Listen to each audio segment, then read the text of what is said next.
Daddy's back porch. So glad you could join us tonight. Tonight we're going to make latkes. With the holidays coming, I thought, oh, let's get in the mood and let's make some latkes. I'm going to do a series on latkes because people tend to think that latke means potato pancake. That's Bessie. And really latkes is just a fried pancake. And latkes have been around for thousands and thousands of years, but it's only been since the 1800s that people thought of them as being made with potatoes. So you can make latkes out of many things, and traditionally, I mean way back traditionally, they were more a cheese pancake. So we're going to make potato latkes tonight, and then I'm going to make some sweet potato latkes another night and some cheese latkes so that you can sort of see this spectrum. I'm also going to make a pear sauce to go with these, and it's very simple, one-step pear sauce.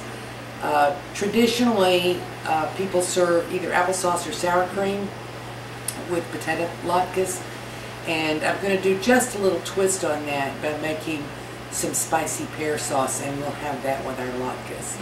Be right back. Let me introduce you to the latke ingredients as I make latkes. We have 4 potatoes here, and excuse Bessie, she likes to bark. These are big potatoes. The 4th one has been baked, or boiled if you prefer. 1 of the 4 I cook ahead of time, and this just adds some creaminess and starch to hold them together. 1 onion, 1 egg, ½ cup of matzo meal, and we'll add salt and pepper. And let me introduce you to my old box grater. This box grater is 49 years old and still works well, even though it's no longer shiny. And you can use a food processor to do this, but I don't. I use a box grater because I like the cut that you get with that.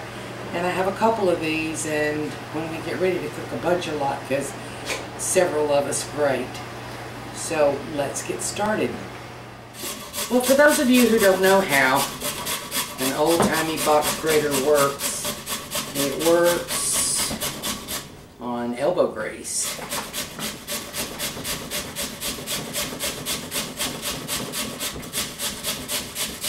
And I'm not going to make you watch this whole thing, but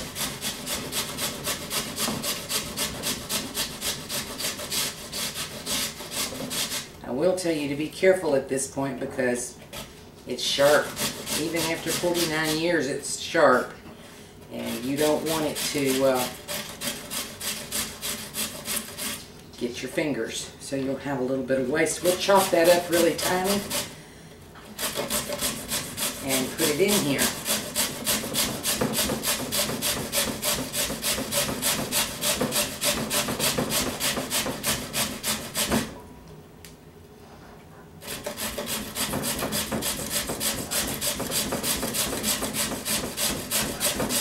Do the onion and get the crying over with.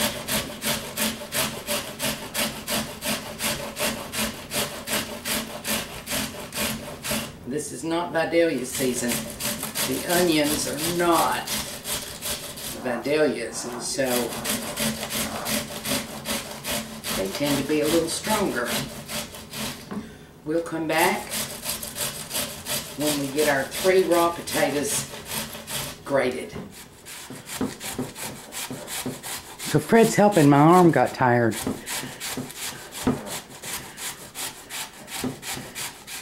With a little help from Fred, we got them all grated.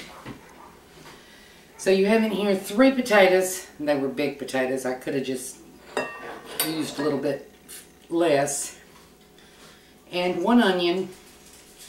And here is a step lots of people skip. This is a jelly bag. And I'm putting all of these potatoes and the onion into the jelly bag. Now, depending on the kind of potatoes and onions you use, these could be very, very juicy. Have lots of moisture down in the bottom. And you want to get rid of that.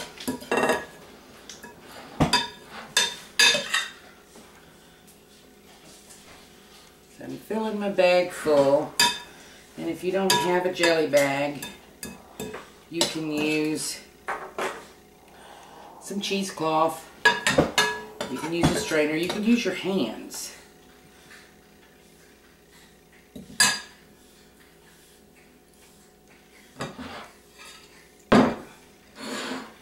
So we're going to squeeze and squeeze and get that excess moisture out. Not all of it.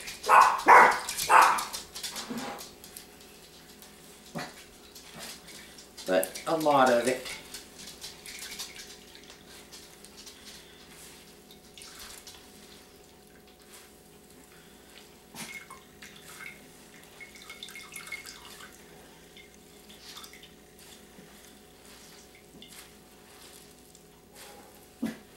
I bet you didn't realize there was that much water in your potatoes.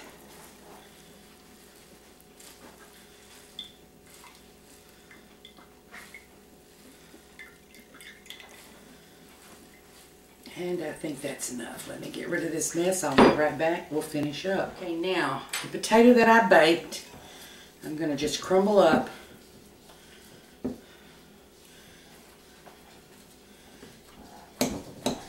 In with the rest of the potatoes and the onion.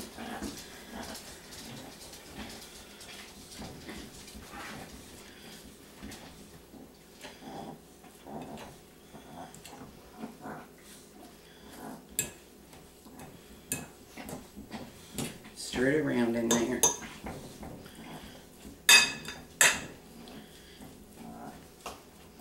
And I know I told you 1 egg, but I'm looking at this and I know it's going to take 2. Because the potatoes were bigger than I had anticipated. So that's 1 egg.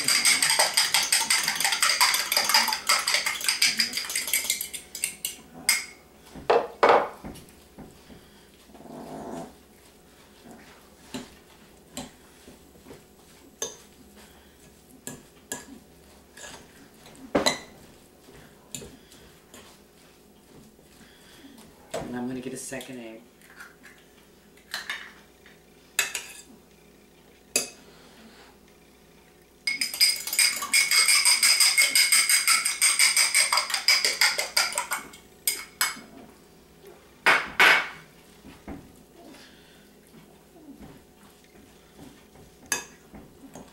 When they said 4 potatoes, I don't think they meant potatoes the size of Idaho. Those were big potatoes.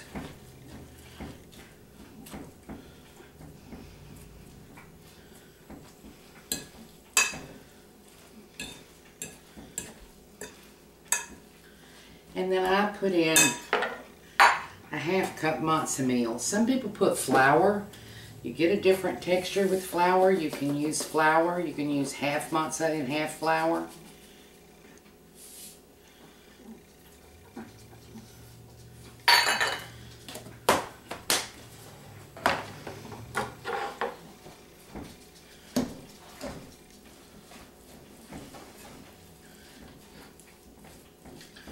Now, as I'm getting other things ready, I'm going to let this sit probably about 15 or 20 minutes, because even though, and I've got a chunk from that baked potato there that I'm going to just take out. So when we mix it well, we're going to let it set. More moisture will come out of the potatoes, even though you saw me squeeze so much of the moisture out.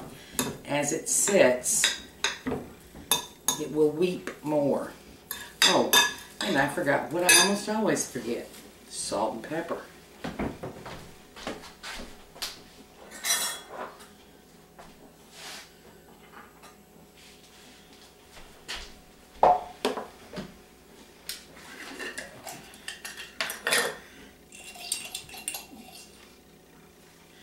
This is a lot of potatoes.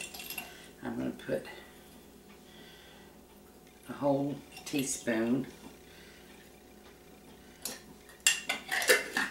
Time to fill this up. And I don't put a lot of black pepper because I don't eat a lot of black pepper. Sorry, this is new. Fred likes black pepper, but he can add more. I can't take it out.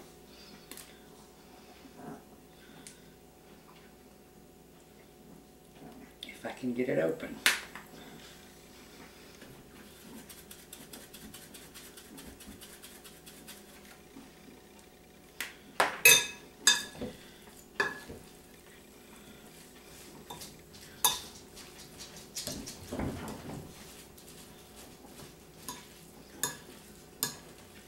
Okay, I'm going to let that set, and they'll moisten back up while I make the pear sauce. Then we'll fry the latkes. Okay, little quick and easy sauce. I have here a tablespoonful of butter, and I'm going to put about 2 tablespoons. I know that that's not how I measured it, but that's about 2 tablespoons of brown sugar.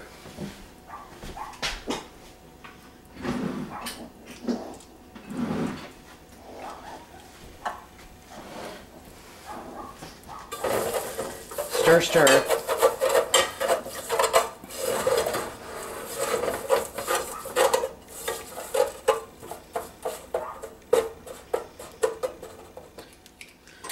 We're adding a 1/4 teaspoon cinnamon,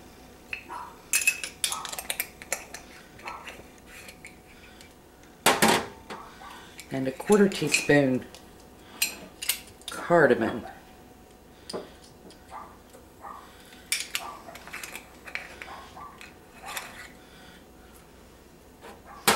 And this is a 14.5 ounce can of no sugar added pears.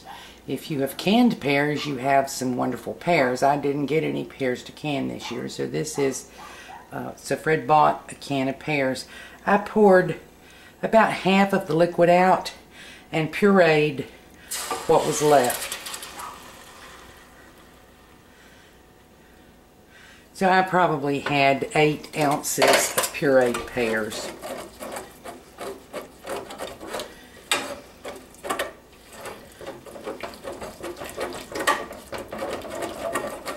And I have this on a very low heat because I went to make a sauce last night and had my heat too high and it cooked all over the stove. So I have this on a very low heat.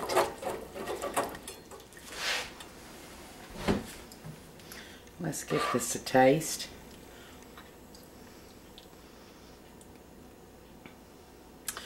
It's yummy, but I think it needs just a little bit more brown sugar.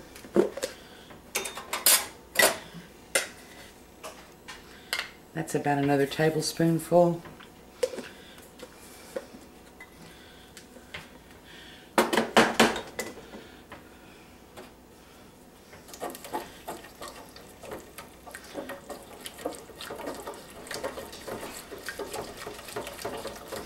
And I'm going to set this on the back burner, and while I cook our latkes, I'll be letting it reduce. I'm going to serve it hot, and this will be instead of applesauce. Okay, it's been about 10 minutes or so. I have a little oil in this pan, not a lot, and we have this huge bowl of latkes, and lest you think they're going to be wasted, they're going to be frozen. We're going to cook enough for tonight. I'm going to put the rest, shape them into patties, pancakes, put them on a cookie sheet, put them in the freezer, and then they'll be breakfast for many, many days. Okay, I have about a tablespoonful.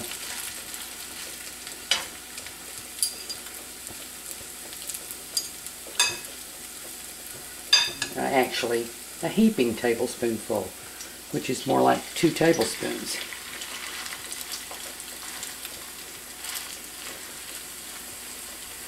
And you know, latkes are like biscuits. Everybody's got their own method.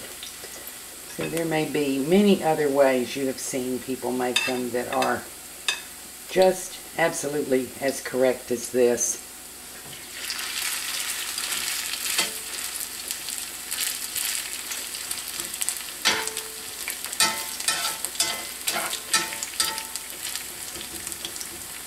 I'm going to make one very, very flat because many people like them very, very flat and crispy, almost burned. So you will see different people make them more like that. Those are the rules for making any fried food. Put it in, leave it alone. Keep your heat medium high. Don't touch them until you see a crust start to form. And I'll be back then. I zoomed in a little bit so you could see the brown. People always tell me, oh, I just have trouble frying. And I try to say, it takes patience. Don't turn it until you have, till it lets go from the frying pan, so that if you nudge it, it moves. So you can see this has let go from the cast iron, or stainless steel, or whatever you use. I use cast iron. You can see the brown forming. And this is the very skinny one, the flat one. So you don't turn it the first time until you have a crust formed. And you don't turn it the second time until the other side has a crust formed. So frying so that things don't come all to pieces is a matter of patience more than anything else. Patience and the right temperature for your oil. So these are almost done. I'll come back to you in just a couple minutes. Okay, we're checking in. As I say, patience. Sometimes I just have to walk away from them because I want to turn them and play with them. And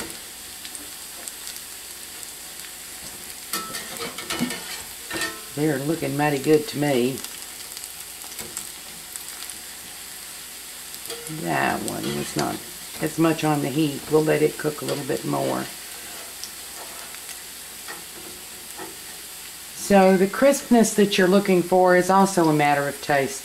Some people don't want them that brown. You don't have to cook them that brown. I like them crunchy. Our family likes them crunchy, but creamy inside.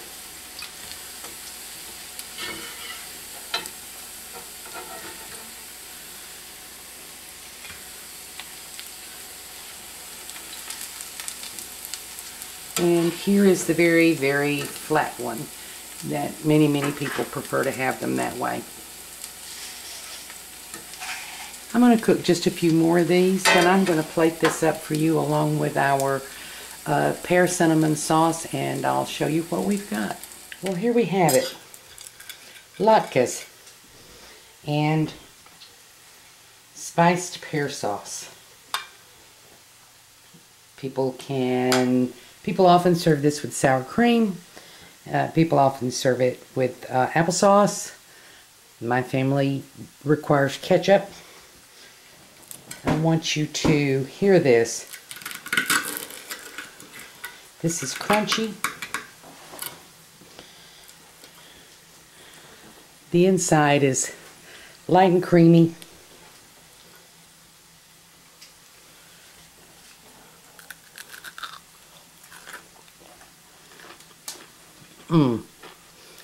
Just enough onion, not too much. And the spiced pear sauce really sets it off. So I hope you enjoy these. Thank you for joining us on Debbie's Back Porch for latkes and spiced pear sauce. Our next video will be cheese latkes. You'll enjoy that.